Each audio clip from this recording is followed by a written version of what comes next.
தேவன் உமக்குத்தானே, இடைவிடா நன்றி உமக்குத்தானே, இணையில்லா தேவன் உமக்குத்தானே.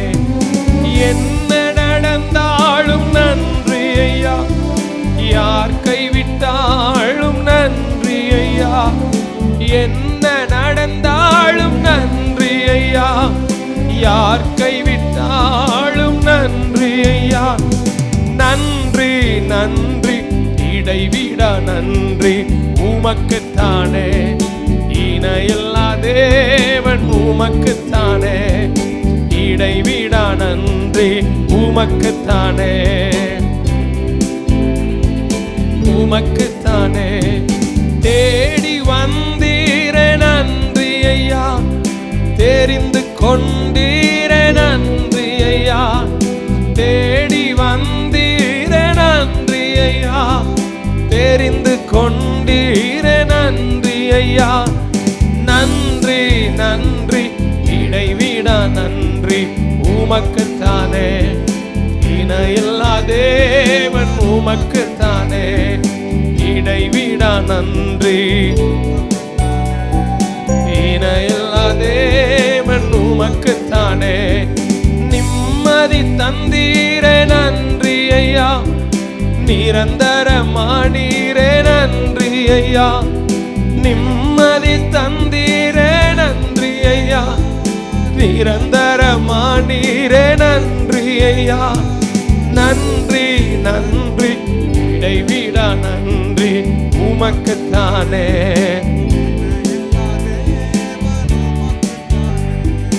இடைவிடா நன்றி உமக்குத்தானே, இணையில்லா தேவன் உமக்குத்தானே.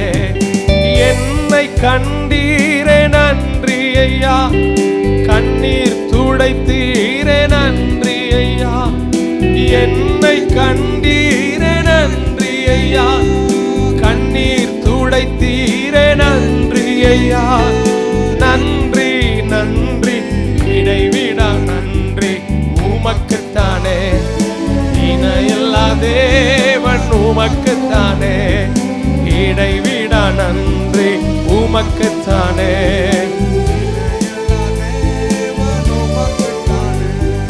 நீதி தேவனே நன்றி ஐயா, வெற்றி வேந்தனே நன்றி ஐயா, நீதி தேவனே நன்றி ஐயா, வெற்றி வேந்தனே நன்றி ஐயா.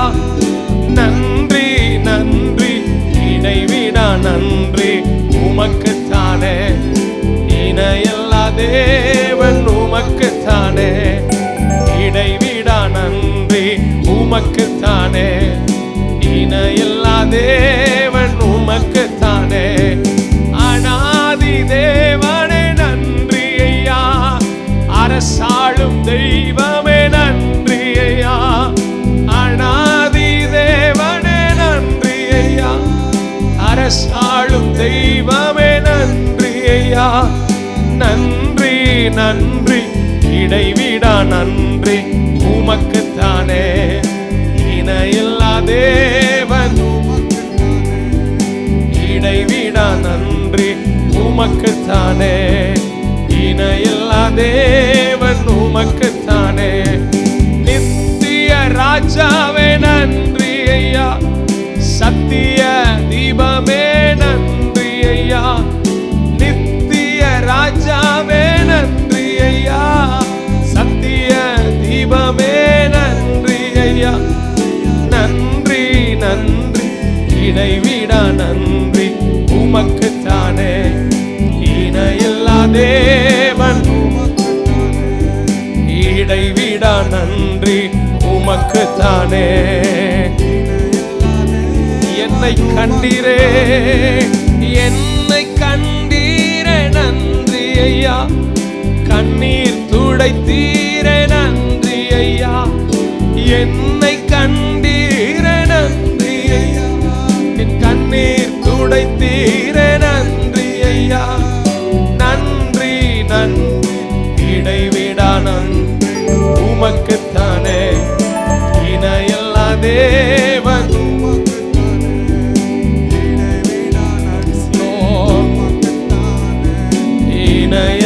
தேவன். தேடி வந்தீரே, தேடி வந்தீரே நன்றி ஐயா. தெரிந்து கொண்டீரே நன்றி ஐயா. தேடி வந்தீரே நன்றி ஐயா. தெரிந்து கொண்டீரே நன்றி ஐயா. நன்றி நன்றி. இணையில்லா தேவன், இடைவிடா நன்றி உமக்குத்தானே. இணையில்லாதே. சொல்லுங்க, என்ன நடந்தால் என்ன நடந்தாலும் நன்றி ஐயா. யார் கைவிட்டாலும் நன்றி ஐயா. என்ன நடந்தாலும் நன்றி ஐயா. யார் கைவிட்டாலும் நன்றி ஐயா. நன்றி நன்றி. இடைவிடா நன்றி உமக்குத்தானே. இணையில்லா தேவன்,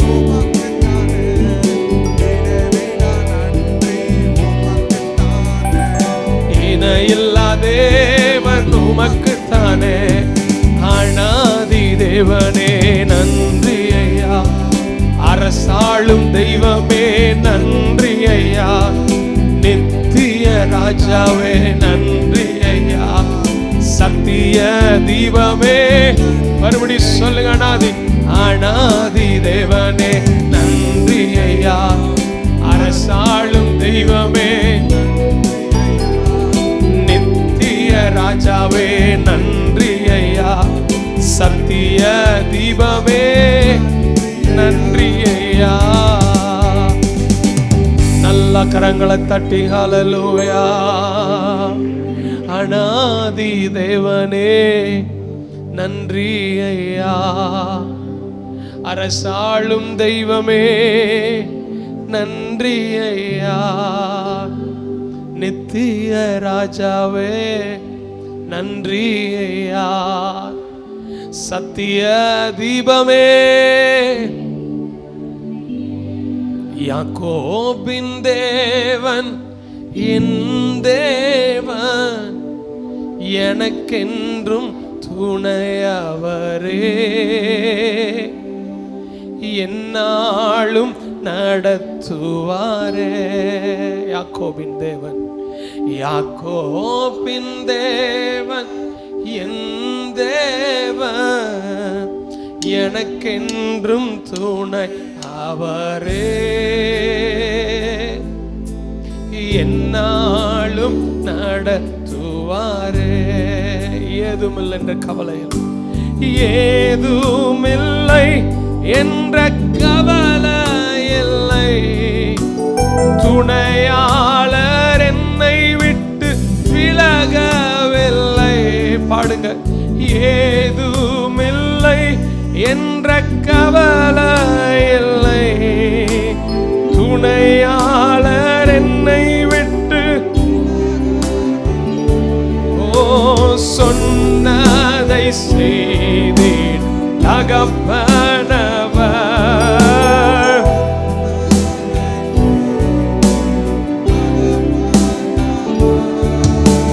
நம்புவேன் இறுதி வரை, நம்புவேன் இறுதி வரை.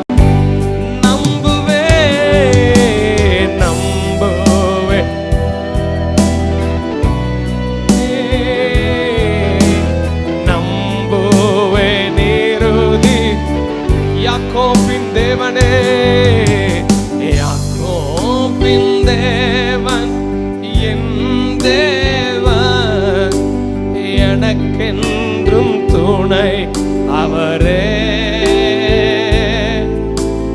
என்னாலும் நடத்துவாரே. எல்லாரும் சேர்ந்து ஆராதித்து, யாக்கோபின் தேவன் என் தேவன், எனக்கென்றும்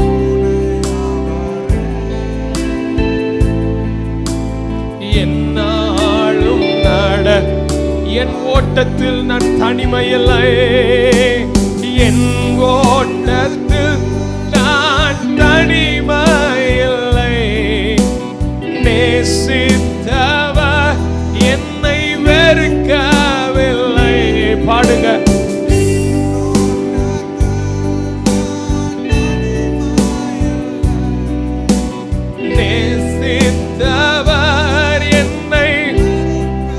தகப்பன் வீட்டு கொண்டு வருவார். தகப்பன் வீட்டில் கொண்டு சேர்த்திடுவார். தகப்பன் வீட்டில் கொண்டு சேர்த்திடுவார். நம்புவேன் இயேசுவே, நம்புவேன் இயேசு ராஜா, நம்புவேன் எங்கள் தெய்வமே, நம்புவேன் யாக்கோபின் தேவன் என் தேவன், யாக்கோபின் தேவன் என் தேவன், எனக்கென்றும் துணை அவரே, நாளும் நடத்துவாரே, மகிமையா நடத்துவாரே. யாக்கோபின்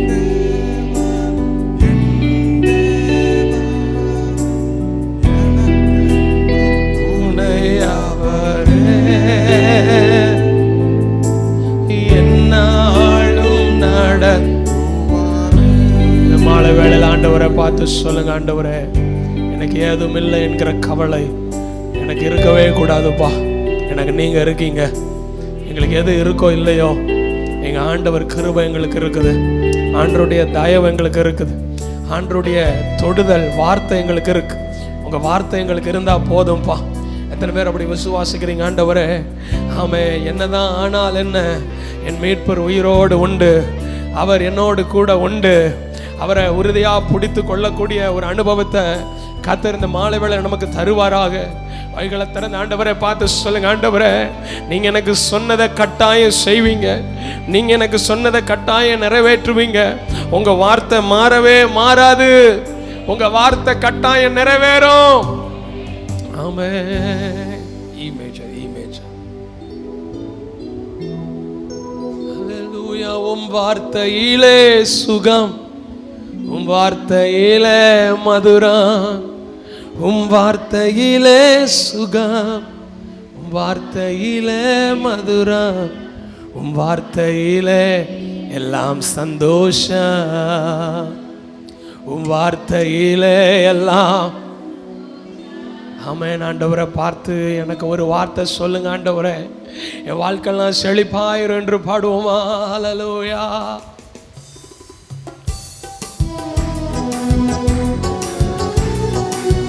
ஒரு வார்த்தை சொல்லும் கர்த்தாவே, என் வாழ்க்கையெல்லாம் செழிப்பாகுமே.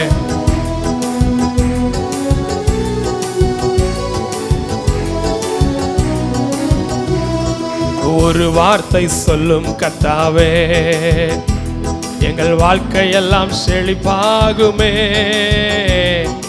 ஒரு வார்த்தை சொல்லும் கர்த்தாவே, உம் வார்த்தையிலே சுகம், உம் வார்த்தையிலே மதுரம், உம் வார்த்தையிலே சுகம், உம் வார்த்தையிலே மதுரம், உம் வார்த்தையிலே எல்லாம் சந்தோஷம், உங்க வார்த்தையிலே.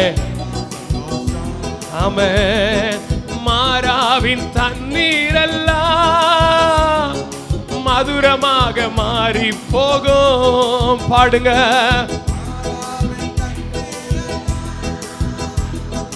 மதுரமாக மாறி போகும். கண்ணீர் மாறிடும், துக்கம் மாறிடும். கண்ணீர் மாறிடும், துக்கம் மாறிடும். நீர் ஒரு வார்த்தை சொன்னால் போதுமே.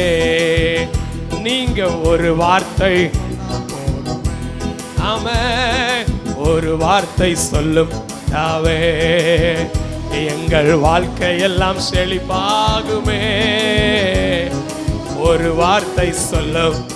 உம் வார்த்தையிலே, உம் வார்த்தையிலே சுகம், உம் வார்த்தையிலே மதுரம், வார்த்தையிலே சுகம், வார்த்தையிலே மதுரம், உம் வார்த்தையிலே எல்லாம் சந்தோஷம், உம் வார்த்தையிலே. ஆமென். இருளான வாழ்க்கை எல்லாம் ஒளியாக மாறி போகும். ஆசையா இருளான ஒளியாக மாறி போகும். கண்ணீர் மாறிடும், துக்கம் மாறிடும். கண்ணீர் மாறிடும், துக்கம் மாறிடும். நீர் ஒரு வார்த்தை சொன்னால் போதுமே, நீர் ஒரு வார்த்தை சொன்னால் போதுமே. ஒரு வார்த்தை சொல்லும் தாவே, எங்கள் வாழ்க்கையெல்லாம் செழிப்பாகுமே. ஒரு வார்த்தை சொல்லும், உம் வார்த்தையிலே, உம் வார்த்தையிலே சுகம், உம் வார்த்தையிலே மதுரம், உம் வார்த்தையிலே சுகம், உம் வார்த்தையிலே மதுரம், உம் வார்த்தையிலே எல்லாம், உம் வார்த்தையிலே. எரிகோவின் தடைகள் எல்லாம், எரிகோவின் தடைகள் எல்லாம் துதிகளாலே மாறி போகும். எரிகோவின் தடைகள் எல்லாம் துதிகளாக மாறி போகும். கண்ணீர் மாறிடும், துக்கம் மாறிடும். கண்ணீர் மாறிடும், துக்கம் மாறிடும். நீர் ஒரு வார்த்தை சொன்னால், இயேசப்பா நீர் ஒரு வார்த்தை சொன்னால் போதுமே. ஒரு வார்த்தை சொல்லும் தாவே, எங்க வாழ்க்கையெல்லாம். ஒரு வார்த்தை சொல்லும் தாவே, உம் வார்த்தையிலே சுகம், உம் வார்த்தையிலே மதுரம், உம் வார்த்தையிலே சுகம், உம் வார்த்தையிலே மதுரம், உம் வார்த்தையிலே எல்லாம், உம் வார்த்தையிலே எல்லாம் சந்தோஷம். வியாதிகள் வறுமை எல்லாம் விசுவாசத்தாலே மாறி போகும். ஆமென். வியாதிகள் வறுமை எல்லாம் விசுவாசத்தாலே மாறி போகும். கண்ணீர் மாறிடும், துக்கம் மாறிடும். கண்ணீர் மாறிடும், துக்கம் மாறிடும். நீர் ஒரு வார்த்தை, ஏசப்பா நீர் ஒரு வார்த்தை சொன்னால், ஒரு வார்த்தை, ஒரு வார்த்தை சொல்லும் தாவே, எங்கள் வாழ்க்கையெல்லாம் செழிப்பாகுமே. ஒரு வார்த்தை சொல்லும், வார்த்தையிலே, உம் வார்த்தையிலே சுகம்,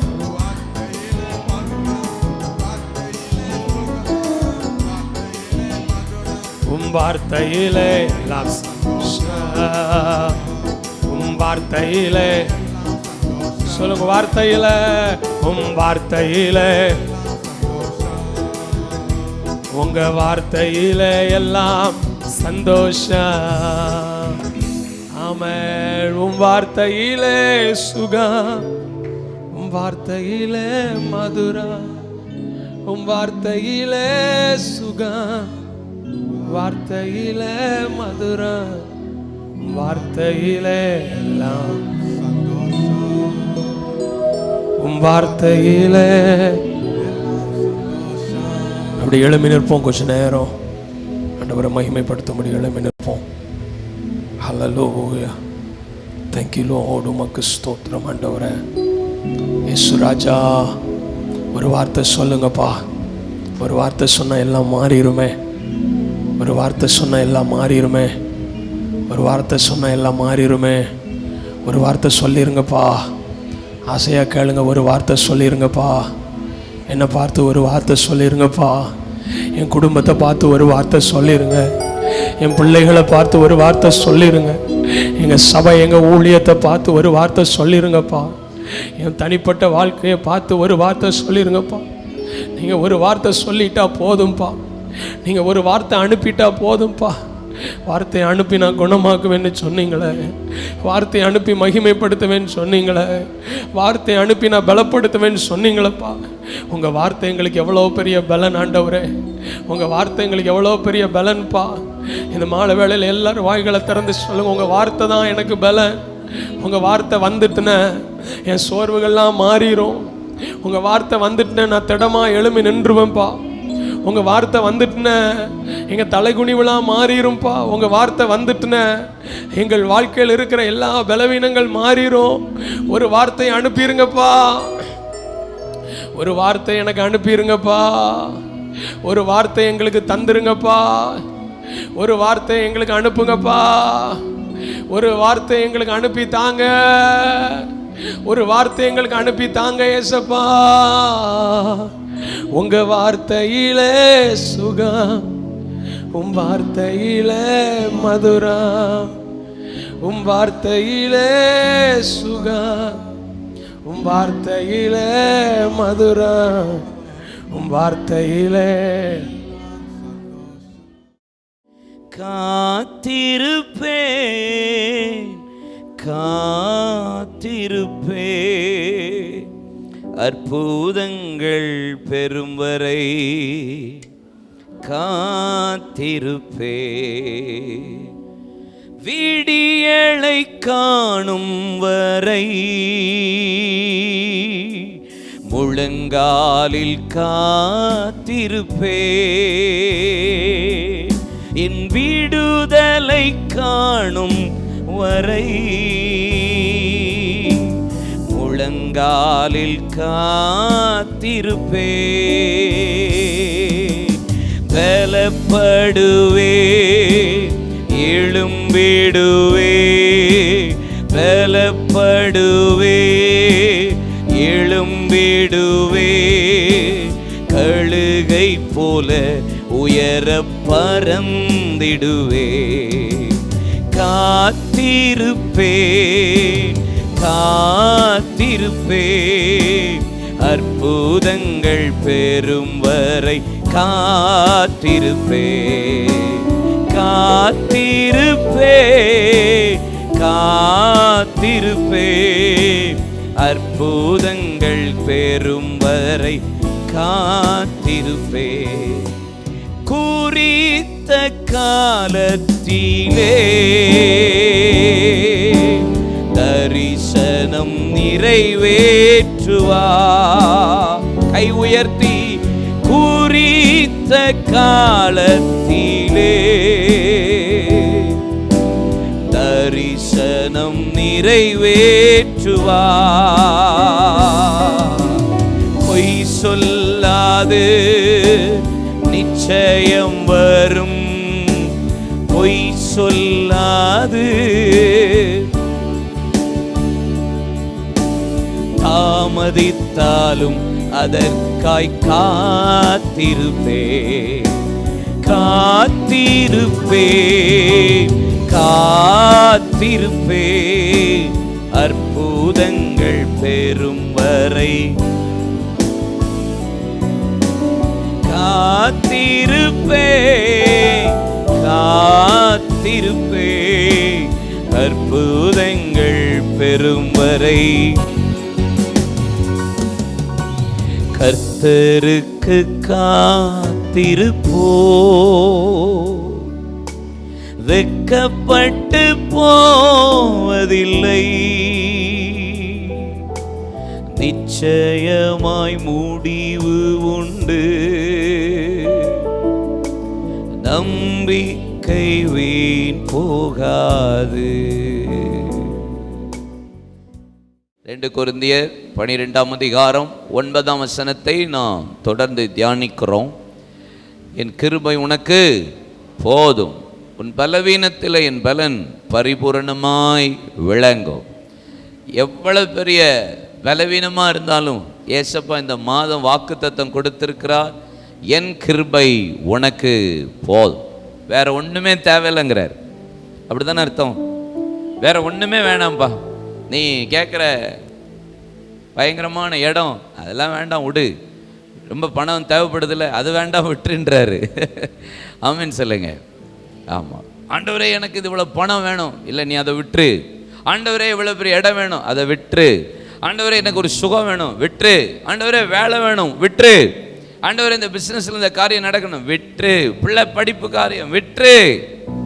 ஆமாம், ஏதோ ஒன்று உன் மனசை போட்டுகிட்டே இருக்கும், நீங்கள் ஜெபம் பண்ணிகிட்டே இருப்பீங்க. ஆண்டவர் சொல்ல அதெல்லாம் விடு, என் கிருபை போதும். கிருபை கிடச்சிருச்சு, எல்லாத்தையும் அவர் பார்த்துக்குவார். ஆமென் சொல்லுங்க. அப்போ உங்களுடைய ஜெபங்களுக்கு பதில் இந்த மாதம் என் கிருபை உனக்கு போதும். மை கிரேஸ், என்னுடைய கிருபை சஃபிஷியன்ட், நிறைவா இருக்கு, பரிபூர்ணமா இருக்கு. அதனால நீ அப்படின்னா சஃபிஷியன்ட்னா என்னது? போதுமான அளவுக்கு இருக்குன்னு அர்த்தம் என்ன? ஆமாம், சில நேரம் சொல்லுவோம்ல, பிரதர் ஆட்கள் வந்துட்டே இருக்காங்க கல்யாண வீட்டில், ஒன்றும் கவலைப்படாங்க, சஃபிஷியண்ட்டாக இருக்கும்பாங்க. புரியுதா உங்களுக்கு? நிறைவாக இருக்கு. ஆமாம் ஆமாம், நல்லா இருக்கு, ஒன்றும் பிரச்சனை இல்லை. சில நேரம் குறைஞ்சிச்சுன்னா சாம்பார், ஆமாம், ரசம்லாம் போய் கூட்டு 2 கூட்டு உள்ள அடித்து சாம்பாரில் ரசத்தை போட்டு புது வகை சாம்பார் கடைசியில் ரிலீஸ் ஆகும். ஆமாம், ஆனால் நம்ம ஆண்டவர் சஃபிஷியண்ட்டாக இருக்குப்பா, நீ எதை குறித்தும் கவலைப்படாத, இந்த மாதத்துக்குரிய தேவைகள், இந்த மாதத்துக்குரிய ஆசீர்வாதங்கள் பரிபூரணமாக கர்த்தர் உங்களுக்கு தர வல்லமை உள்ளவராய் இருக்கிறார்.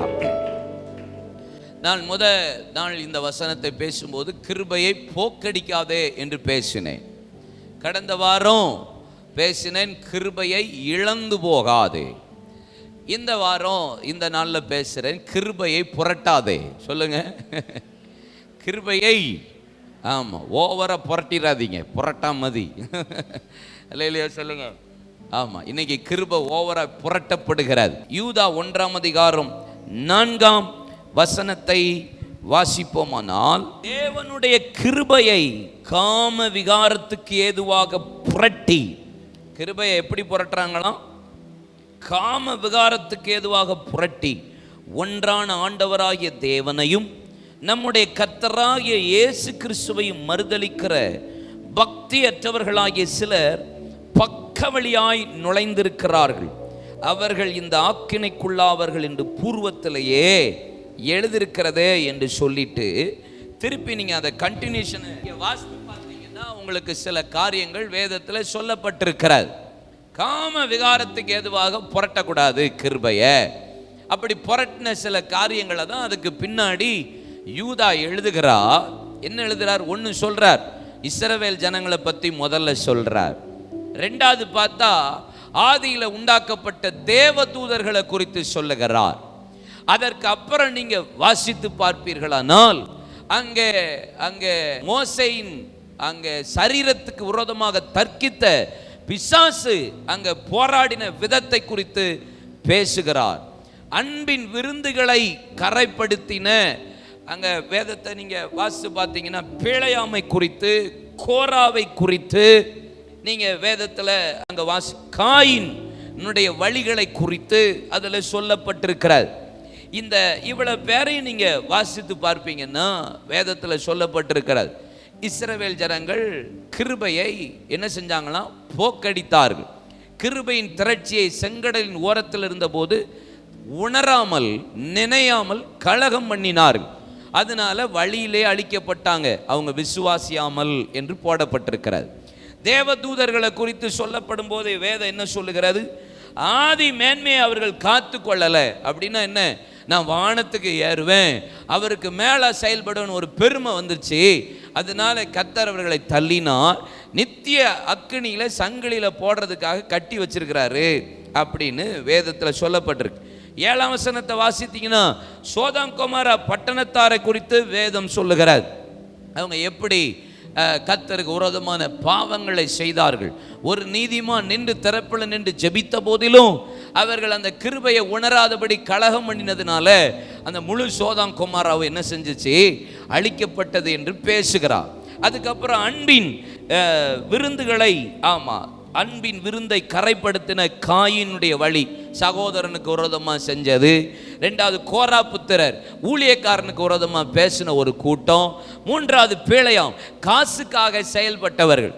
அப்போ இதெல்லாம் டோட்டலாக நான் ஒன்று சொல்ல நான் விரும்பலை.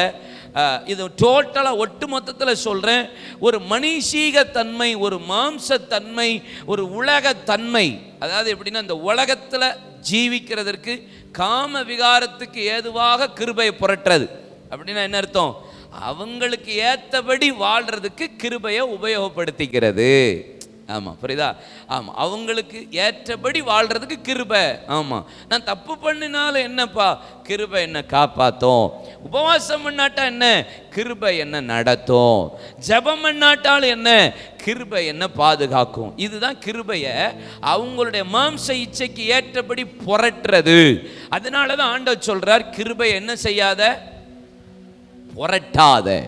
அப்ப கிருபையை புரட்டாம இருக்கணும்னா, கிருபையை புரட்டனுடைய நிலைமை பல மோசமான நிலைமைன்னு ஒவ்வொரு காரியமா சொல்றேன். இஸ்ரவேல் ஜனங்கள் அழிந்து போனார்கள். காயின் அடையாளமா மாறி போனான். கோரா புத்திரர் பூமி பிளந்து உள்ள போயிருச்சு. பீழையாம் நீதிமான் மரிப்பது போல மரிப்பேன்னு சொன்னான், ஆனா பட்டயத்தினால வெட்டி செத்து போட்டான். சோதம் குமார பட்டம் முழுசும் கவிழ்க்கப்பட்டு போச்சு. அங்க தேவ தூதர்கள் அவர்கள் நித்திய அக்கினிக்காக சங்கிலில கட்டப்பட்டார்கள். இவங்க எல்லாருமே யாரு, அவங்க காம விகாரத்துக்கு ஏதுவாக கர்த்தர் கொடுத்த கிருபையை என்ன செஞ்சாங்க, புரட்டி போட்டாங்க. இன்னைக்கும் உலகமும் சரி, குடும்ப வாழ்க்கையும் சரி, நம்முடைய ஆவிக்குரிய வாழ்க்கையும் இந்த நிலைமைக்கு தான் இந்த கடைசி நாட்களில் போகுது. அவங்க இச்சையை நிறைவேற்ற, அவங்க ஜாலியாக இருக்கிறதுக்கு ஆண்டவர் கொடுத்த கிருபையை சும்மா ஒரு ட்ரம்ப் கார்டு மாதிரி யூஸ் பண்ணுறாங்க. என்ன கார்டா, ட்ரம்ப் கார்டு மாதிரி. ட்ரம்ப் கார்டுனா சில பேருக்கு தெரியல, சீட்டு விளையாண்டா தெரியும்னு நினைக்கிறேன். ஆமாம் ஆமாம், துருப்பு சீட்டு அப்படின்பாங்கல்ல, அப்படிப்பட்ட ஒரு கடைசி அதை இதுதான், அதனால தான் அப்படிங்கிறது. ஆமான்னு சொல்லுங்க. ஆமாம், அப்போ காம விகாரம் தங்கள் இச்சையை நிறைவேற்றுறதுக்கு ஒரு கிருபை. ஏசப்பா என்ன செஞ்சாலும் கிருபை ஒன்றும் செய்யாது. கிருபை இருக்குல்ல என்னை மன்னிச்சிருவார், கிருபை இருக்குல்ல என்னை ஆசீர்வச்சிருவார், கிருபை இருக்குல்ல என்னை தூக்கிடுவார், கிருபை இருக்குல்ல அப்படின்னு சொல்லி ஓடுற காலம். ஆனால் இது செல்லுபடி ஆகாது. அதைத்தான் இந்த புரட்டுற குரூப்புகளுக்கு ஆண்டவர் ஒரு சில காரியங்களை பவுல் மூலியமா சொல்லித்தரார். அதைத்தான் நான் உங்களுக்கு ஒரு 7 காரியத்தை ஒவ்வொரு பாயிண்டா, வசனத்தை சொல்றேன், பாயிண்ட்டை சொல்றேன். இதை வைத்து நீங்கள் இருக்கிறோமா, நம்ம குடும்பம், நம்முடைய ஆவிக்குரிய வாழ்க்கை இருக்கா என்பதை நாம் பார்க்க போகிறோம். 1 கொரிந்தியர் 3:10, எனக்கு அளிக்கப்பட்ட தேவ கிருபையின்படியே புத்தியுள்ள சிற்பாசாரியை போல அஸ்திபாரம் போட்டேன். பவுல் சொல்றார். ஆமாம், கிருபையினால நான் ஒரு பெரிய, எனக்கு கர்த்தர் ஒரு பெரிய கிருபை கொடுத்தார். அந்த கிருபையினால நான் ஒரு பெரிய அஸ்திபாரம் என் ஃபேமிலிக்கு நான் போட்டேன். அந்த குடும்பமாகிய அந்த அஸ்திபாரத்தில் நான் கிருபையில் எனக்கு கொடுத்ததுனால போட்டேன். அதில் ஒருத்தன் வந்து அவனவன் தான் அதன் மேல் இன்னவிதமாய் கட்டுகிறான் என்று பார்க்க கடவன். போடப்பட்டிருக்கிற அஸ்திபாரமாகிய இயேசு கிறிஸ்துவை அல்லாமல் வேற அஸ்திபாரத்தை போட ஒருவனாலும் கூடாது. ஒருவன் அந்த அஸ்திபாரத்தின் மீது, கிருபையினால போட்டிருக்கல அந்த அஸ்திபாரத்தின் மீது ஒருத்தன் எதை வச்சு கட்டுறான், பொண்ணு, இன்னொருத்தன் வெள்ளி, இன்னொருத்தன் விளையேறப்பட்ட கல், இன்னொரு மரம், இன்னொன்று புல் வைக்கோல் ஆகிய இவைகளை கொண்டு ஒருத்தன் கட்டுறான். ஒவ்வொருத்தன் ஒவ்வொரு தகுதிக்கு தக்க பலனுக்கு தக்க கட்டுறான்னு வச்சுக்கோங்களேன். அவனுடைய வேலைப்பாடு வெளியாகும், நாளது அதை விளங்க பண்ணும். ஏனெனில் அது அக்கினியினால் வெளிப்படுத்தப்படும். அவனுடைய வேலைப்பாடு எத்தன்மை உள்ளது என்றது அக்கினியானது என்ன செய்யுமா, பரிசோதிக்கும். சும்மா நம்ம காம விகாரத்துக்கு ஏதுவா கிருபையை புரட்டிட்டே இருந்துட்டு தப்பிச்சிடலாம் நினைக்க முடியாதுன்னு சொல்றாரு பவுல். நீங்க எதை வச்சு செய்றீங்களோ ஒரு நாள் அக்கினி வரும், அது சோதிக்கும், அப்பொழுது விளங்குங்கிறாரு. ஆமென் சொல்லுங்க. இப்போ ஒரு 7 காரியம். என் ஃபேமிலியை நான் எதில் கட்டுறேன், உங்கள் ஃபேமிலியை நீங்கள் எதை வச்சு கட்டிட்டு இருக்கீங்க? போடப்பட்ட அஸ்திவாரம் கிருபை தான், அதில் மாற்று கருத்தே இல்லைங்கிறார் பவுல். போடப்பட்ட அஸ்திவாரம் என்னது, கிருபையே தவிர வேற ஒன்றுமே இல்லை. இந்த கிருபையை நீங்கள் இந்த 7 காரியத்தில் கட்டுறீங்களா? 7 காரியத்தில் உள்ள என்னென்ன காரியம் எப்படி எப்படிப்பட்டது என்பதை நான் சொல்லி கொடுக்குறேன். இதில் நம்ம புரட்டுறோமா இல்லைன்னா சரியான முறையில் கட்டுறோமா? எப்படி கட்டுறீங்களோ அது அக்கினி சோதிக்கும், நம்முடைய வாழ்க்கையை பரிசோதிக்கும். நம்முடைய குடும்ப ஆசீர்வாதத்தை கர்த்தர் இன்னைக்கு நம்மளோடு இடைப்படுவாராக. முதலாவது எதை வச்சு கட்டுறாப்லையா சொல்லுங்க? பொன். என்னது? பொண்ணு. பொண்ணு. 1 பேதுரு 1:7 பொன். அழிந்து போகிற பொன் அக்கினினாலே சோதிக்கப்படும். அதை பார்க்கிலும் அதிக விலையேற பெற்றதாயிருக்கிற உங்கள் விசுவாசம் சோதிக்கப்பட்டு இயேசு கிறிஸ்து வெளிப்படும் போது உங்களுக்கு புகழ்ச்சியும் கனமும் மகிமையும் காணப்படும்.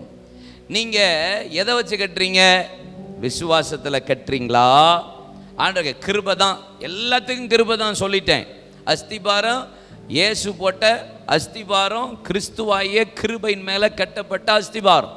உங்களுடைய குடும்பமாக இருக்கட்டும், என் குடும்பமாக இருக்கட்டும், நம்முடைய குடும்பங்கள் எல்லாம், சபைகள் எல்லாம், ஊழியங்கள் எல்லாம், வியாபாரங்கள் எல்லாம், வேலை எல்லாம், எதுனாலுமே கிருபை தான். இம்மட்டும் தேவன் நம்ம நடத்துறது கிருபை. அதில் உங்களுடைய ஜீவியம் எப்படியெல்லாம் இருக்குங்கிறத கொஞ்சம் செக் பண்ணி பார்ப்போம். கிருபையை புரட்டிகிட்டு இருக்கிறோமா, இல்லை என்ன செய்கிறோங்கிறத கொஞ்சம் யோசிப்போம். கிருபை இழந்து போகிறத குறித்து கடந்த வாரத்தில் ஆவியான நம்மோடு இடைப்பட்டது போல இன்னைக்கு இடைப்படுவாராக. அப்போ பொன் என்றால் எதற்கு அடையாளம்? விசுவாசத்துக்கு அடையாளம். அப்போ உங்களுடைய வாழ்க்கை, என் வாழ்க்கை, நம்முடைய குடும்பத்தின் வாழ்க்கையில் உங்கள் குடும்பத்தை கிருபையின் மேலே விசுவாசத்தில் கட்டுறீங்களா, எதில் கட்டுறீங்க? ஆமாம், ஆண்டவர் சோதிச்சு பார்க்க வருவார். கடைசி நாட்களில் அக்கினி சோதிக்கும். இஸ்ரவேல் ஜனங்கள் வனாந்தரத்தில் தேவன் அவ்வளவு அற்புதம் செஞ்சாலும் ஒரே ஒரு வார்த்தை எபிரேயர் 4ஆம் அதிகாரத்தில் வேதம் சொல்லுகிறது, அவர்கள் விசுவாசியாமல் போனபடினாலே அந்த இளைப்பாறுதலில் அவர்கள் பிரவேசிக்க கூடாமல் போனது அரிதான காரியமால் போய்விட்டது என்று சொல்லுகிறார். நமக்கு பேர் விசுவாசி தான், ஆனால் கொஞ்சம் விசுவாசம் தான் போராட்டமாக இருக்குது. ஆமாம், நம்புறது கொஞ்சம் போராட்டமாக இருக்குது. எப்போ? பிரச்சனை வரும்போது. நார்மலாக ஃபைத்தாக இருப்போம், விசுவாசிக்கிறேன்னு சொல்லுவோம். ஆனால் பிரச்சனைகளும் நெருக்கங்களும் முடியாத சூழ்நிலை குடும்பத்தில் வரும்போது உங்கள் விசுவாசத்தின் அளவு எப்படி இருக்கு? ஆமென். ஒரு ஹாஸ்பிட்டலுக்கு போகிறீங்க, டாக்டர் வந்து டிஃபிகல்ட்டாக ஒரு காரியம் சொல்கிறாரு. அந்த நேரம் வாட் அபவுட் யுவர் ஃபெய்த்? நீங்கள் ஏசப்பா மேலே வச்சிருக்கிற விசுவாசம் எந்த அளவு இருக்கு? ஐயோ இது முடியவே முடியாதுன்னு உலகம் சொல்லுதா? உன் புருஷன் மாறவே மாட்டான்ப்பா, உன் பிள்ளை மாறவே மாட்டாப்பா, ஆமாம், உன் மனைவி மாறவே மாட்டா. ஆமாம், அந்த நேரம் வாட் அபவுட் யுவர் ஃபெய்த்? உங்கள் விசுவாசம் எப்படி நீங்கள் கட்டுறீங்க? இல்லை, நான் கண்டு விசுவாசிக்கலை, காணாததை தான் விசுவாசிக்கிறேன்னு கட்டுறீங்களா? நூற்றுக்கு அதிபதியை போல விசுவாசிக்கிறீங்களா? கானானிய ஸ்திரியை போல விசுவாசிக்கிறீங்களா? இல்லைன்னா தாவீதின் குமாரன் எனக்கு இறங்கும் என்று சொன்ன ஒரு கண் தெரியாத மனிதனை போல நீங்க விசுவாசிக்கிறீங்களா? இல்லைன்னா 12 வருஷமா பெரும்பாடுள்ள ஸ்திரியை போல வஸ்திரத்தை தொட்டாவது நான் வெற்றுக்கொள்ளுவேன், சுகத்தை பெற்றுக்கொள்வேன் விசுவாசிக்கிறீங்களா? உங்க விசுவாசத்தின் அளவு எந்த அளவு இருக்கு? வியாதியின் மத்தியில், பிரச்சனையின் மத்தியில், உங்க போராட்டத்தின் மத்தியில், சூழ்நிலைகள் உங்களுக்கு சாதகமா இல்லாத போது பாதகமா இருக்கிற நேரையில் உங்க விசுவாசம் எப்படி இருக்குது? அல்லேலூயா. கிருபை தான். ஆனா விசுவாசத்தை பேசுற ஆளும் இந்த கிருபைகளை பத்தி பேசுற ஆளுக்களுக்கும் பிரச்சனை வந்துருச்சுன்னு வச்சுக்கோங்களேன், அப்பதான் தெரியும் விசுவாசத்தில் எத்தனை பேர் நிற்கிறாங்க, மாம்சத்தில் போய் எத்தனை பேர் கடன் வாங்குறாங்க, மாம்சத்தில் எத்தனை பேர் வந்து இயேசுவை மறுதலிச்சுட்டு சரி ரைட்டு எப்படியாவது அதுக்கு அங்கிட்டு போய் பார்ப்போம் அப்படின்னு சொல்லிட்டு கத்தரை தேடி இவ்வளோ பார்த்தாச்சு, ட்ரை பண்ணி பார்த்தாச்சு, நோய்க்கும் பார்த்தாச்சு, கொஞ்சம் பேய்க்கும் பார்ப்போம், இயேசுவையும் பார்த்துட்டோம், அதையும் கொஞ்சம் பார்த்து தான் வைப்போமே அப்படின்னு வைக்கிறது தான் பல பேருடைய விசுவாசமாக இருக்கும். சில பேர் குடிப்பாங்க, குடிக்கிறதுக்கு நல்லா ஜெபம் பண்ணுவாங்க, திருப்பி இருந்தாலும் சரியால திருப்பி ஹாஸ்பிட்டலில் போய் அட்மிட் பண்ணுவோம். இதுதான் அவங்க விசுவாசம். இல்லை, நான் விடாப்படியாக ஜெபிக்கணும், விசுவாசத்தோட போராடணும். இப்போ ஏசா நாளைக்கு என்ன கொன்றுவான்ப்பா, யாக்கோபுடைய நிலைமை தான், நாளைக்கு என்ன போட்டுருவான், 400 யுத்த மனுஷர்களோட எனக்கு எதிர்கொண்டு வர்றான், இவனை சாகடிச்சிருவான், எனக்கு அது கன்ஃபார்மாக தெரியும். யாக்கோபுடைய நிலைமை அதுதான், பேதுருடைய நிலைமை அதுதான், நாளைக்கு காலையில் என் தலையை வெட்டிடுவான். ஆனாலும் யாக்கோபு தேவ சமூகத்தில் தனித்திருந்து என்ன நீங்க ஆசீர்வதிங்க, உம்மை போக விடுகிறது இல்லை. உங்க விசுவாசம் போராடுறது அளவுக்கு இருக்குதா? இல்ல கிருபையா கத்தர் பார்த்துக்கோ, இதுதான் புரட்டுறதுன்னு அர்த்தம். அதெல்லாம் அவர் பார்த்துக்குவார், பார்க்க மாட்டாரு.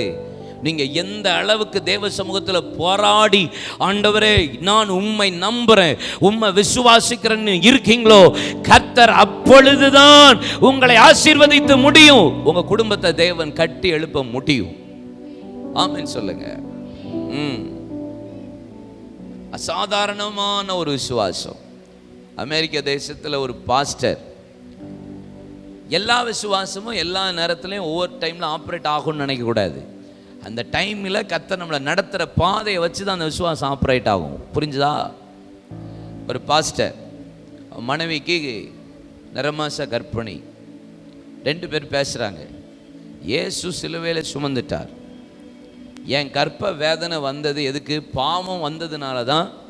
மனைவி நீ ஸ்திரீயானவள் பிரசவ வேதனைப்பட்டு பிள்ளை பேருக்கு பருவான்னு சொல்லிட்டார். அப்போ பாவம் வந்தபோது தான் சொன்னார் இப்படி செய்வேன்ட்டு. அப்போ சிலுவையில் அதையும் சுமந்தேன்னு சொல்கிறார்ல, நான் இதை விசுவாசிக்கிறேன்னு சொல்லிட்டு அந்த பாஸ்டரும் அந்த பாஸ்டர்மா கையை பிடிச்சி ஜெபம் பண்ணாங்க. இந்த சிஸ்டர் கர்ப்பவதியாக லேபர் வார்டுக்குள்ளே போனாங்க. சத்தமே இல்லாமல், வழியே இல்லாமல், அவங்க சாட்சி சொல்கிறாங்க, அப்படி சத்தமே இல்லை, வழியே இல்லை, பிள்ளை எப்போ வந்ததுன்னு எனக்கு தெரியாது அப்படிங்கிறாங்க. பிள்ளை பெற்றார்களா? இது எல்லா நேரத்திலும் ஆப்ரேட் ஆகாது. உங்களுடைய விசுவாச அளவு ஆரம்பத்திலிருந்தே நீங்கள் அதை கரெக்டாக ப்ராக்டிஸ் பண்ணும்போது தான் இட் வில் ஹேப்பன். நான் அவங்க செஞ்சாங்க நானும் ட்ரை பண்ணேன், அது கிடையாது. ஆரம்பத்திலேருந்தே நீங்கள் அதை ஜபத்தில் ப்ராக்டிஸ் பண்ணி ஜபிச்சு உங்கள் லைஃப்பில் அப்ளிகபிள் ஆனதுக்கப்புறம் தான் நீங்கள் அதை அப்படி பிளான் பண்ணி அதை ஆப்ரேட் பண்ணணும். ஆமென் சொல்லுங்கள். ஹல்லேலூயா. உங்கள் விசுவாசத்தின் அளவு இருக்கா? இல்லைன்னா சும்மா நான் விசுவாசிக்கிறேன்னு கிருபையை புரட்டிட்டு அலையிறோமா? இருக்கக்கூடாது. 2வது என்னது? வெள்ளி. நீதிமொழிகள் 10:20. நீதிமொழிகள் 10:20. நீதிமானுடைய நாவு சுத்த வெள்ளியாம். நீதிமானுடைய நாவு. சரி, அப்படி ஆப்போசிட் போடுங்க. துன்மார்க்கனுடைய நாவு நாரவாய. அவன் நீதிமானுடைய நாவு சுத்த வெள்ளி. அப்ப துன்மார்க்கனுடைய நாவு எப்படி? அசுத்தமான வெள்ளின்னு சொல்லிடலாமா? வெள்ளி அப்படின்னு சொன்னாலே ரட்சிப்புன்னு அர்த்தம். என்ன அர்த்தம்? ரட்சிப்புன்னு அர்த்தம். வெள்ளி என்றாலே மீட்பு என்றோம். மீட்கப்பட்டதற்கு அடையாளம் வெள்ளி. இப்போ நீதிமானுடைய நாவு சுத்த வெள்ளி அப்படின்னு இருக்கு. இப்போ ஆப்போசிட் எடுத்து பார்ப்போம். நீதிமான் துன்மார்க்கனுடைய நாவு அசுத்தமான வெள்ளி. அப்போ வெள்ளியிலிருந்து நீ களிம்ப நீக்கினாதான் அது சுத்த வெள்ளியா இருக்கும். அப்போ இந்த உலகத்திலிருந்து நான் இந்த பாவத்திலிருந்து வெளிப்பட்டு இயேசுவின் இரத்தத்தினால கழுவப்பட்டா நான் சுத்த வெள்ளி. அப்போ இயேசுவின் இரத்தத்தினால கழுவப்பட நான் என்ன செய்யணும்? அவரை விசுவாசிக்கணும், வாயினால் அறிக்கை பண்ணணும். நான் அறிக்கை பண்ணால் நீதிமானாக மாறிடுறேன். அப்போ நீதிமானுடைய நாவு அறிக்கை பண்ணி இயேசுவை சொந்த இரட்சகராக ஏற்றுக்கொண்டா நான் மீட்கப்பட்ட பரிசுத்தவானா கர்த்தருடைய பிள்ளையா மாறுகிறேன். இல்லையா சொல்லுங்க. ஆமாம். அப்போ உங்கள் வாழ்க்கை எதில் கட்டப்படுறீங்க? ரட்சிப்பு. அதனால பாருங்க, இந்த யூதா 1 பாருங்க, 1:3 வசனம் பாருங்க. பிரியமானவர்களே, பொதுவான ரட்சிப்பை குறித்து உங்களுக்கு எழுதும்படி நான் மிகவும் கருத்துள்ளவனாய் இருக்கையில் பரிசுத்தவான்களுக்கு ஒரு ஒப்பு கொடுக்கப்பட்ட விசுவாசத்திற்காக நீங்கள் தைரியமாய் போராட வேண்டும் என்று உங்களுக்கு எழுதி உணர்த்தவும் எனக்கு அவசியமாய் கண்டது. ஆமா, இந்த பொதுவான ரட்சிப்பை உங்களுக்கு குறித்து மிகவும் கருத்துள்ளவனாயிருக்கையில் அப்படின்னா என்ன அர்த்தம்? நம்ம கிறிஸ்தவனா மாறிடுவோம், ஆனால் ரட்சிப்பை குறித்ததான கவலை இருக்காது பல பேருக்கு. புரியுதா? ரட்சிப்புனா என்னைக்கோ நீங்கள் ரட்சிக்கப்பட்டதையே தான் பல பேர் பேசிக்கிட்டே இருக்கோம். நான் இத்தனாவது வருஷம் இன்ன டைமில் இன்னைக்கு ரட்சிக்கப்பட்டேன். இன்னைக்கு காலையில் நீங்கள் ரட்சிக்கப்பட்டீங்களா? இன்னைக்கு உங்கள் வாயை திறந்து பரிசுத்தத்துக்கு ஒப்பு கொடுத்தீங்களா? இன்னைக்கு உங்கள் கிளென்சிங் பண்ணிங்களா? உங்களை அழுக்கு உங்கள் பாவத்தை சுத்திகரிக்கிறதுக்கு உங்களை அறிக்கை பண்ணிங்களா? நேற்று பண்ண பாவம், நேற்று நைட்டு சிந்தனையில் பண்ண பாவம், வாட் எவர் மேபி, ஏதோ ஒரு காரியத்துக்கு உங்கள் வாயை திறந்து நீங்கள் அறிக்கை பண்ணிங்களா? நீதிமானுடைய நாவு சுத்த வெள்ளினா என்ன அர்த்தம் தெரியுமா? கர்த்தருடைய பிள்ளைகள் கிருபையை புரட்டுறதுன்னா என்ன தெரியுமா? நான் ரட்சிக்கப்பட்டேன், நான் சேவ்ட் ஆயிட்டேன், இதான் புரட்டுறது. ஆனால் நீதிமானுடைய சுத்த நாவுன்னு என்ன தெரியுமா? தினந்தோறும் அறிக்கை பண்ணுவான், பாவ அறிக்கை. தினந்தோறும் ஒப்பு கொடுப்பான். ஐயோ நான் இப்படி தெரிஞ்சுட்டேன் ஆண்டவரே, சின்ன சின்ன விஷயத்தையும் கரெக்ட் பண்ணுறதுக்கு அறிக்கை பண்ணிகிட்டே இருப்பான். அதான் சுத்த வெள்ளி. நான் அன்னைக்கு அறிக்கை பண்ணேன், அன்னைக்கு வாயை திறந்து இயேசுவை ஏற்றுக்கொண்டேன், ரட்சிக்கப்பட்டேன். அது இல்லை. பழைய கதையவே பேசாதீங்க. பழைய ரட்சிப்பு, பழைய வாழ்க்கை, பழைய இயேசுவை ஏற்றுக்கொண்டது கிடையாது. வெள்ளியிலிருந்து களிம்பை நீக்கிவிடு, அப்பொழுது தட்டானால் நல்ல உடைமை பிறக்கும். நல்ல உடம்பை வெளிப்படணும்னா டெய்லி களிம்பை நீக்கணும். எப்பொழுது நீங்கள் ஒரு தட்டான் ஒரு ஆசாரி வெள்ளி சுத்தமாயிட்டுன்னு எப்போ பார்ப்பார்னா, அவன் முகம் வெள்ளியில் தெரிஞ்ச உடனே டக்குன்னு அதை தூக்கிடுவாரான். சூடேற்றுகிறத தன் முகம் அதில் அந்த அப்படி தண்ணி மாதிரி ஓடும் வெள்ளி. அப்போ தன் முகம் கிளியர் ஆன உடனே டக்குன்னு தூக்கிடுவாராம். எப்போ இயேசுடைய முகம் நம்ம முகமாக மாறுதோ, நம்ம முகம் இயேசுவின் முகமாக மறுரூபமாக மாறுதோ, மீட்கப்படுகிற நாளுக்காக முத்திரையாய் பெற்ற பரிசுத்த ஆவியானவரை என்னைக்கு அப்படி டக்குன்னு நம்ம முகம் தெரிஞ்ச உடனே டக்குன்னு பரலோகம் தூக்கிடுவார். அது வரைக்கும் அந்த பொதுவான ரட்சிப்பு சஸ்டைன் பண்ணிக்கிட்டே இருக்கணும். அதனால தான் முடிவு பரியந்த நிலை நிற்பவனே ரட்சிக்கப்படுவான். முடிவு பரியந்த நிலை நிற்கப்படுகிற ஒரு ரட்சிப்பு. அப்பனால நான் திரும்ப ஒரு வார்த்தை சொல்கிறேன், என்னைக்கோ நான் அறிக்கை பண்ணிட்டேன், பாவ அறிக்கை கிடையாது. நீதிமானுடைய நாவு சுத்த வெள்ளினா என்ன அர்த்தம்? டெய்லி அறிக்கை பண்ணிக்கிட்டே இருப்பான். ஐயோ இதில் சரியாகணும். ஏன் யோபு தினந்தோறும் அதிகாலை எழுந்து என் பிள்ளைகள் பேச்சாலேயோ நடக்கையாலேயோ சிந்தனையினாலேயோ ஏதோ ஒரு வகையில் பாவம் செஞ்சிருப்பார்கள் என்று தினந்தோறும் பழி செலுத்த ஏன் யோபு செய்தான்னா, அவன் நீதிமான். நீங்க அப்படி கட்டுறீங்களா? பொண்ணை வச்சு கட்டுறீங்களா இல்லை நீதி வெள்ளியை வச்சு கட்டுறீங்களா? Check it out. இல்லைன்னா புரட்டுறம்மா, அன்னைக்கு அறிக்கை பண்ணிட்டேன். நோ, புரட்டாதே. உங்க விசுவாசத்தினால் என்னைக்கோ ஒரு பிரச்சனையில விசுவாசத்தில் நீங்க ஜெயிச்சிருக்கலாம். ஆனா அன்னைக்கு ஜெயிச்சதை வச்சு பேசுறது கிடையாது. ஆபிரகாம் அழைக்கும் போது விசுவாசத்தில் போராட்டத்தில் சோதிச்சு பார்த்தார்.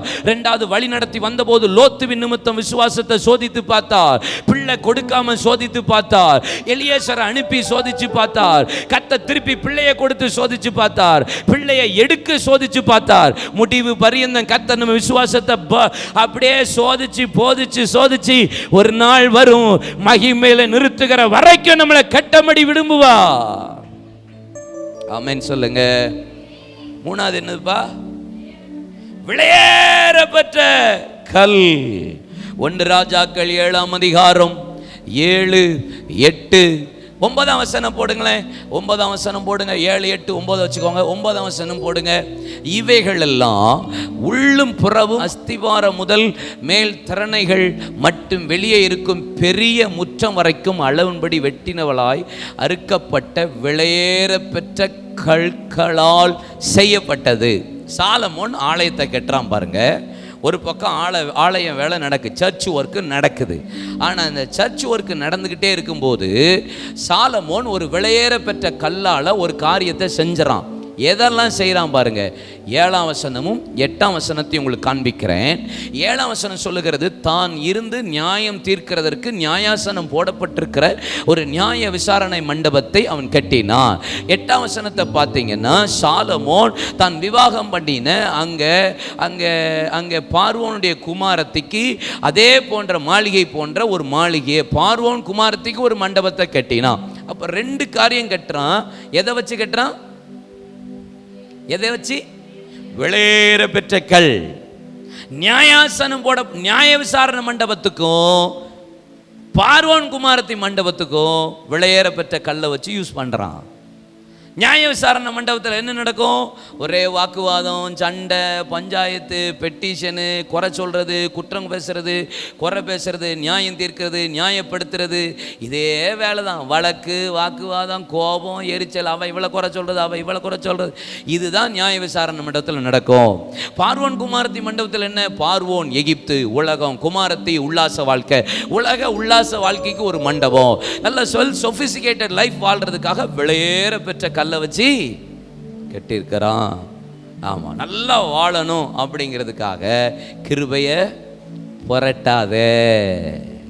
அல்லேலூயா. உனக்குள்ள கிருபை இருந்துச்சுன்னா உனக்குள்ள சண்டை இருக்காது, குறை பேச மாட்ட, குற்றம் கண்டுபிடிக்க மாட்ட, நியாயம் தீர்க்க மாட்ட, உன்னை நீ நியாயப்படுத்த மாட்ட. ஆமாம், வழக்கு வராது, வாக்குவாதம் வராது, சண்டை வராது, கோபம் வராது. கரெக்டா இல்லையா? நியாய விசாரணை மண்டபத்தில், ஆமாம், நீங்கள் நீதிமன்றத்தில் போங்க, நீதிமன்றத்தில் உண்மை மட்டுமா இருக்குது?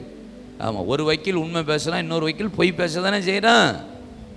ஆமாம், நீதி அரசர்களே சில நேரம் நீதியை தவறி பேசுகிறது துக்கமாக அல்லவா இருக்கிறது. அப்போ இந்த ரெண்டிலுமே ஏசப்பா விருப்பப்படலை. ஆனால் இதுக்கு என்ன செய்யறானா, விலையேற பெற்ற கல்லை கொண்டு கெட்டுறான். நம்முடைய ஜீவியம் எப்படி கட்டப்படுது? புரட்டக்கூடாது. கிருபை இருந்துச்சுன்னா இந்த சுபாவம் ஒன்றுமே இருக்காது. பார்வோன் குமாரத்திக்கு மண்டபம், உலக உல்லாச வாழ்க்கை, நல்லா ஜாலியாரு, ஹாப்பியாரு, நல்லா பணம், ஆமாம், நல்லா குடி, நல்லா சாப்பிடு, நல்லா தூங்கு, நல்லா ஜாலியாரு. அனுதினமும் சம்பிரணமாய் ஒருத்தன் வாழ்ந்தான். யாரு? ஐஸ்வர்யவான். நரகத்துக்கு போயிட்டான்.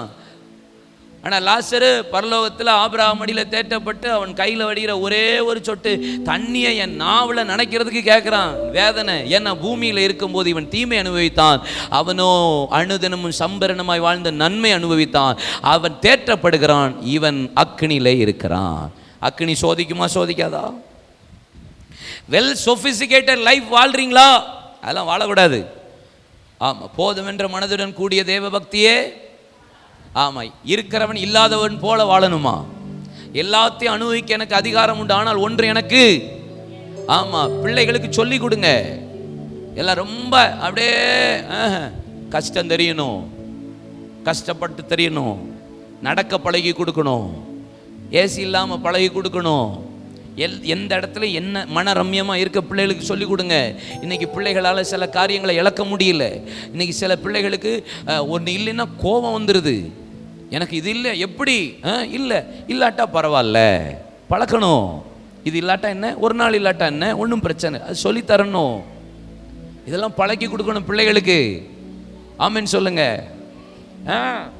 கஷ்டங்கிறது நம்ம பயிற்சி வைக்கிற ஒரு காரியம், பழக்க வைக்கிற காரியம். முந்தைய அப்பா அம்மாலாம் செஞ்சு கொடுத்தாங்க. இன்னைக்கு யாரு அப்படி செய்கிறா? நீங்கள் எதில் கட்டுறீங்கன்னு பாருங்க. பிள்ளைகளை கெடுக்கிறோமான்னு பாருங்க. யோசிக்க, பிள்ளைகளை கெடுக்கக்கூடாது. ஆமென் சொல்லுங்க. ஆமாம், நல்லா ஜாலியாக இரு, நல்லா வாழுன்னு சொல்லாதீங்க. கஷ்டத்தை பிள்ளைகளுக்கு சொல்லிக் கொடுங்க. நம்ம என்ன அப்பா அம்மா கஷ்டப்படுறீங்கிறத பிள்ளைகளுக்கு சொல்லிக் கொடுங்க. வெல் சொபிஸ்டிகேட்டடா இயேசு சிலுவையில் செஞ்சு முடிச்சிட்டார், நீயும் ஜாலியாக இரு, நோ சொல்லாதீங்க. அதை அப்பா இப்படி கஷ்டப்படுறோம்ப்பா, நம்ம சூழ்நிலை இதுதான், இப்படி செய் அப்படி சொல்லணும். ஆமென் சொல்லுங்க. எல்லாம் ஒரு மாதிரி அமைதியாயிட்டீல. ஆமாம், கொஞ்சம் உள்ள வர போச்சுன்னா ஆண்டவர் பேசிகிட்டு இருக்கிறாருன்னு அர்த்தம். ஆமென் சொல்லுங்களேன். அடுத்தது என்னது? லூக்கா 6:44. அந்தந்த மரம் அதன் கனியினாலே அறியப்படும். முட்செடிகளின் அத்திப்பழங்களை பறிக்கிறதும் இல்லை, நெருஞ்சி செடியில் திராட்சை பழங்களை பறிக்கிறதும் இல்லை. மத்தேயு 7:18 போடுங்க. மத்தேயு 12:33 குறிச்சுக்கோங்க. நல்ல மரம் கெட்ட கனிகளை கொடுக்க மாட்டாது, கெட்ட மரம் நல்ல கனிகளை கொடுக்க மாட்டாது. 12:33 போடுங்க. மரம் நல்லதென்றால் அதன் கனியும் எப்படி இருக்கும்? நல்லதாத்தான் இருக்கும். மரம் கெட்டதா இருந்தால் அதன் கனியும் கெட்டதென்று சொல்லுங்கள். மரமானது அதன் கனியினாலே. இது நம்முடைய திவ்ய சுபாவத்துக்கு அடையாளம். கிருபை மேலே இருக்கு, உங்க சுபாவம் எப்படி கட்டப்படுது? ஆமாம், நல்ல மரம்னா நல்ல கனி வரும். நான் இனிப்பா மரமான இருந்தேன்னா இனிப்பான கனிகளை கொடுப்பேன்.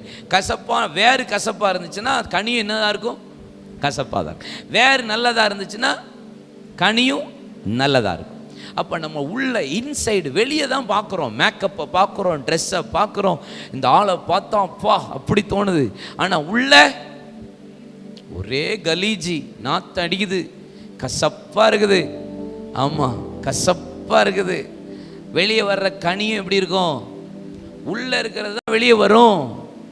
உள்ள கோபத்தை வச்சுட்டு நான் கோபப்பட மாட்டேன்னு சொல்லுவாங்க. சூழ்நிலை வந்தால் அந்த ஆட்களெல்லாம் பார்த்தா தெரியும் நமக்கு.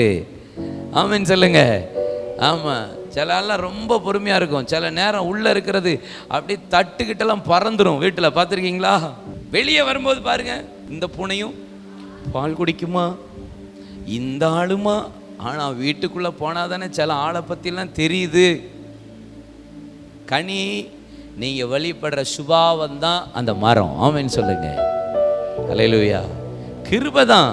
ஆனால் கிருபையில் உங்களை பற்றி தவறாக ஒருத்தர் பேசிட்டா அந்த தவறாக பேசுனதுக்கு கவுண்டர் கொடுக்காம நீங்கள் அமைதியாக மறு உத்தரவு கொடுக்காம இருப்பீங்கன்னா அதான் கிறிஸ்துவின் சுபாவம். ஆமேன்னு சொல்லுங்க. நானும் கவுண்டர் கொடுப்பேன். கொடு, உன் போச்சு இல்லை போச்சு, நீ கிருபையில் கெட்டலப்பா, அக்கினி வரும் சோதிக்கும், எல்லாம் முடிஞ்சு போச்சு கதை. அல்லையா சொல்லுங்க. சோதிக்குமா இல்லையா? ஆமே. என் சுபாவத்தை பார்ப்பாரு ஆண்டவர், உங்கள் சுபாவத்தை பார்ப்பாரு. இவன் கவுண்டர் கொடுக்குறானா, திருப்பி ரிப்ளை பண்ணுறானா? நோ, பண்ணக்கூடாது. ரிப்ளை பண்ணாதீங்க, யாருக்கும் பண்ணாதீங்க. நம்ம திவ்ய சுபம் மரம் எப்படியோ அப்படிதான் கனி இருக்கும். வாசிப்போமா சில வசனத்தை? 1 பேதுரு 1:24. மாம்சமெல்லாம் புல்லை போலவும் மனுஷனுடைய மகிமை எல்லாம் புல்லின் பூவை போலும் இருக்கிறது. புல் உலர்ந்தது, அதன் பூவும் உதிர்ந்தது. இன்னொரு வசனம் போடலாமா? ஏசாயா 40:6. மாம்சமெல்லாம் புல்லை போலவும் அதன் மேன்மையெல்லாம் வெளியின் பூவை போலவும் இருக்கிறது. சங்கீதம் 95:103-15 குறிச்சு வச்சுக்கோங்க. 95:103-15. அவர்களை வெள்ளம் போல் வாரிக்கொண்டு போகிறீர், நித்திரைக்கு ஒத்திருக்கிறார்கள், காலையில முளைக்கிற புல்லுக்கு ஒப்பாயிருக்கிறார்கள். 103:15. மனுஷனுடைய நாட்கள் புல்லுக்கு. அப்ப என்னது இருக்கிறது? இதை நான் எதுக்கு அடையாளம் சொல்றேன்னா, ஒரு மனுஷனுடைய மனுஷன் ஒரு மாம்சம் அப்படின்னு வச்சுக்கிறோம். ஒரு மனுஷனை வச்சுக்கோங்க. நம்முடைய வாழ்க்கை கிருபையின் மேலே மனுஷீகத்தில் கட்டக்கூடாது, மாம்சத்தில் கட்டக்கூடாது, மனுஷனை நம்பி கட்டக்கூடாது. அல்லையா சொல்லுங்க. ஆமே. நீங்கள் எந்த மனுஷனையும் நம்பக்கூடாது. நாசில் உள்ள சுவாசம் உள்ள மனுஷனை நம்பாத. அவன் காலையில் ஒன்று பேசுவான், மாலையில் மனுஷனுடைய நாட்கள் புல்லுக்கு ஒப்பாக இருக்கிறது, வெளியின் புஷ்பத்தை போல பூக்குறான், அப்படி சாயங்காலம் உதிர்ந்துடும், புல் அப்படி போயிடும். மனுஷனுடைய வார்த்தையும் அப்படிதான். ஆமாம், மனுஷனுடைய வார்த்தையும் அப்படிதான். மாம்சத்தில் கட்டுறீங்களா, மனுஷீகத்தில் கட்டுறீங்களா? கட்டாதீங்க. ஆமேன்னு சொல்லுங்க. ஆமாம். இன்னும் ஒரே ஒரு காரியத்தை சொல்லி முடிக்கிறேன். ஓபதியா 1:18. ஓபதியா 1:18. யாக்கோபு வம்சத்தார் அக்கினியும் யோசேப்பு வம்சத்தார் அக்கினி ஜுவாலையுமாய் இருப்பார்கள். ஏசா வம்சத்தாரோ வைக்கோல் திரும்ப இருப்பார்கள். ஏசா வைக்கோலுங்கிறார், யாக்கோப அக்கினிங்கிறாரு, யோசேப்ப அக்கினிங்கிறாரு. ஆனால் ஏசா நீ வைக்கோலு தம்பி. அவர்கள் இவர்களை கொளுத்தி ஏசாவின் வம்சத்தில் மீதியாராதபடி இவர்களை பட்சிப்பார். கர்த்தரே இதை சொன்னாராம். யார் சொன்னாராம்? கேட்கல, நான் சொல்லலை, கார்த்திக் கமாலில் சொல்லிடுறேன்னு நினச்சிடாதீங்க. கர்த்தரே இதை சொன்னார். வைக்கோல்னா ஏசா. ஏசா என்னது? கசப்பான வேர், கலகம் உண்டாகி அநேகரை தீட்டுப்படுத்துகிறதுனாலே ஒருவேளை போஜனத்துக்காக சேஷ்டபுத்திர பாகத்தை விற்று போட்ட ஏசாவை போல சீர்கட்டவனாயிராதீர்கள். பிற்பாடவன் ஆசீர்வாதத்தை பெற விரும்பியும் ஆகாதவன் என்று தள்ளப்பட்டதை அறிவீர்கள். அவன் கண்ணீரோடு தேடியும் மனமாறுதலையே காணாமல் போனான். ஒரே ஒருவளை போஜனத்துக்காக சேஷ்டபுத்திர பாகத்தை, தகப்பனுடைய ஆசீர்வாதத்தை சாப்பிட்டு எழுந்து அந்த சேஷ்ட புத்திர பாகத்தை அலட்சியம் பண்ணினவன். கிருபை இருக்கு, கிருபை அலட்சியம் பண்ணிடாதீங்க. எதில் கட்டுறீங்கன்னு பார்க்கணும். கர்த்தர் கொடுக்குற ஆசீர்வாதத்தை அலட்சியம் பண்ணாதீங்க. எழும்புங்க. கர்த்தர் கொடுத்த ஆசீர்வாதம் ரட்சிப்பு அலட்சியம் பண்ணிடாதீங்க. அபிஷேகத்தை, பரிசுத்தாவியானவரை, அப்பா அம்மாவை, பிள்ளைகளை, கணவனை, மனைவியை, கொடுத்த வேலை, வியாபாரம், வீடு, பொருட்கள், நமக்கு கொடுத்த ஊழியம், கொடுத்த ஆத்துமா, யாரையும் அசட்டை பண்ணிடக்கூடாது. நம்ம கொடுத்த சபை ஊழியர்களை யாரையும் அலட்சியம் பண்ணாதீங்க. நாளது வரும், அக்கினியானது சோதிக்கும். யோசேப்பு வம்சத்தார் அக்கினி, யாக்கோபின் வம்சத்தார் அக்கினி வைக்கோலை கொளுத்தி போடும். இது கர்த்தரே சொன்னார். கொளுத்தி போடுற நாள் வருகிறது, தீ கொளுத்துகிற நாள் வருகிறது, தீ கொளுத்தி போடுகிற நாள் வருகிறது, அக்கினி நம்மளை சோதிக்கிற நாள் வருகிறது. கிருபையினால நான் அஸ்திவாரம் போட்டு போட்டேன். அவன் எதில் கட்டுறான்? விசுவாசத்தில் கட்டுறீங்களா? வெள்ளியா, பொன்னா, மரமா, வைக்கோலா, புல்லா, எதில் கட்டுறீங்க? யோசித்து பாருங்க. விளையேற பெற்ற கல்லா? இன்னைக்கு ஆண்டவரே, என் வாழ்க்கை விசுவாசத்தில் கட்டப்படணும். ஒவ்வொரு நாளும் வாயை திறந்து அறிக்கை பண்ணி என்னை பரிசுத்தத்துக்கு ஒப்பு கொடுத்து, நீதிமானுடைய நாவு சுத்தவெள்ளி என்னை கிளென்ஸ் பண்ணிக்கிட்டே இருக்க விரும்புகிறேன்ப்பா, அதில் கட்ட விரும்புகிறேன். ஆமாம், விளையேற பெற்ற கல் ஆண்டவரே, உலக பிரகாரமான காரியங்கள், சொஃபிஸ்டிகேட்டட் லைஃப் வேண்டாம் ஆண்டவரே. அதில் இல்லை, அதெல்லாம் போயிடும். நியாய விசாரணை மண்டபத்துக்கு போட்டான் அஸ்திவாரம், பார்வன் குமாரத்தி மண்டபத்துக்கு போட்டான் அஸ்திவாரம், அதெல்லாம் முடிஞ்சு. அசீரிய ராஜாவின் நிமித்தம் எல்லாத்தையும் அகற்றி போட்டான்னு வேதம் சொல்லுகிறது. தேசத்தில் பாபிலோன் ராஜா வந்து எல்லாத்தையும் இடித்து போட்டான். யோசித்து பார்க்கணும் நம்மளுடைய வாழ்க்கை. ஆண்டவரே, வைக்கோலா, ஏசாவுனுடைய ஜீவியம் அழைச்சி எனக்குள்ள இருக்குதா? வேண்டாம். புல் மனுஷனுக்கு ஒப்போம், மாம்சத்துக்கு ஒப்பா இருக்கிறான், அதெல்லாம் அழிஞ்சு போயிடும். மனுஷனையும் மாம்சத்தையும் நம்பாதீங்க. உங்கள் சொந்த பலத்தை, சுயத்தை, ஆமாம், சுய பலத்தை நம்பாதீங்க. மனுஷனை நம்பாதீங்க, அதில் கட்டாதீங்க உங்கள் ஜீவியத்தை. நான் செஞ்சிருவேன், நான் பண்ணிடுவேன், அவர் எனக்கு செஞ்சு தருவார். நோ, நான் கர்த்தரையே நம்பியிருக்கிறேன், அவரையே சார்ந்திருக்கிறேன். கைகளை உயர்த்தி நம்புவதற்கு எனக்கென்றும் சர்வ வல்லவர் என் கூட இருப்பார். தளராமல் வனாந்திரத்தில் யாத்திரை செய்வே நம்பிக்கையோடு.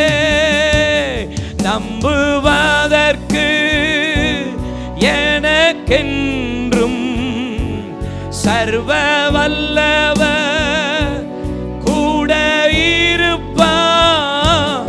தளராமல் வனாந்திரத்தில் யாத்திரை செய்வே நம்பி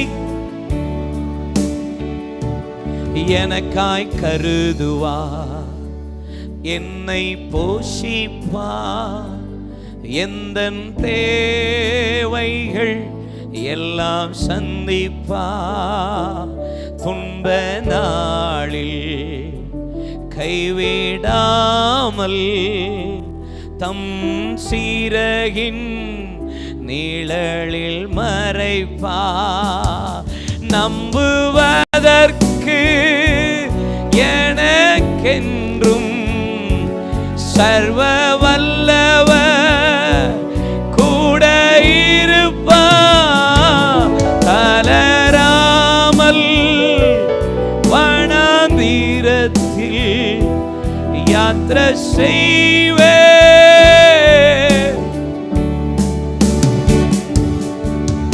கிருபையை நாங்கள் காம விகாரத்துக்கு ஏதுவாக புரட்டாதபடிக்கு எங்க வாழ்க்கையை கிருபையின் மேல நான் கட்ட எங்களுக்கு கிருபை தாரும்.